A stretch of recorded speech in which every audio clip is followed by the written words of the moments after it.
আমি এখন হজরত শাহ সুফি সৈয়দ আমান শাহ রহমতুল্লাহের মাজার প্রাঙ্গনে আছি। সেখান থেকে আপনাদেরকে ভিডিও অথবা লাইভের মাধ্যমে একটু সম্প্রচার করতেছি। এটা হচ্ছে হজরত শাহ আমান শাহ রহমতুল্লাহের মাজার প্রাঙ্গন। সেখান থেকে আমি অদম হাজিরা দেওয়ার জন্য আজকে জুমার দিন এসেছি। সেখান থেকে সকলকে এখানে একটু আপনাদেরকে দেখাচ্ছি। দেখেন, এটা হচ্ছে আমান শাহ রহমতুল্লাহের মাজার শরীফ। সবাই দেখেন লাইভে। এখানে ধর্ম বর্ণ নির্বিশেষে সকলে এসে বাবাজানের মাজারে হাজিরা দেওয়ার জন্য এসে আল্লাহ সকলের হাজিরকে কবুল করুক, আমিন।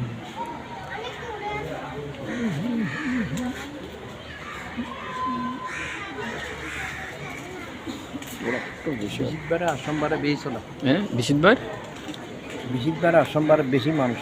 এই দুই দিন মানে হজরতের এটা আর বান্ডার শরীফ, মাঝ বান্ডার শরীফ, এটা বৃহস্পতিবার শুক্রবার। এটা তো প্রত্যেকদিন উরুস শরীফ। এটা তো অলি আল্লাহ মিলন মেলা, অলি জন্মাই দেয়, হ্যাঁ, অলি বানাই দেয় তারা। যারা অলির বিরোধিতা করবেন তারা একবার এসে ঘুরে যাবেন, অলির সোহবত করে কম, মহাব্বত করে কম।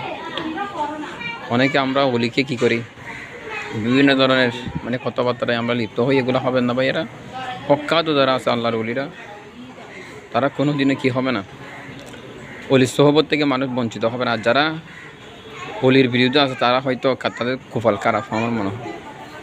তো বন্ধুরা দেখতেছেন লাইভে, এখানে শাহ আমান শাহ মাজার দেখাচ্ছে আপনাদেরকে টেনে টেনে। এটা শাহ আমান শাহ মাজার, শাহ আমান শাহ রহমতুল্লাহের মাজার শরীফ।